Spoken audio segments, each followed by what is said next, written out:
Install WordPress on your local computer.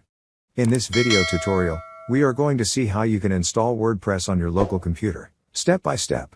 So let's get started.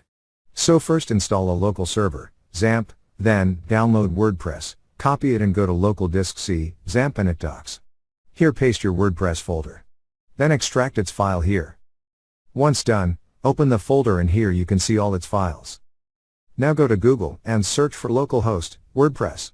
Keep the name and font as same as folder name. Now the configuration page opens, here first select language. Then before getting started, they need some information on the database. So you need to know the following items before proceeding. 1. Database name. 2. Database username. 3. Database password. 4. Database host. 5. Table prefix. Get ready with everything, and click on Let's Go button. Now here we have database name, username, password, database host, table prefix etc. Open XAMPP panel, first two actions are stop, then click admin button.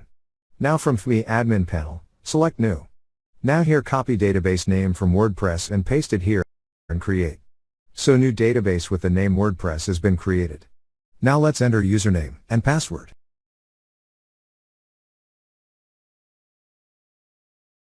Host has already been entered with table prefix and click submit. Once done and if you are ready, click on run the installation. So on welcome page, enter site title, username, password, confirm password, enter your email and click install WordPress. So you will get your username and password. Click on login and enter your username and password and log in. So now you are logged into your WordPress panel. Thank you for watching.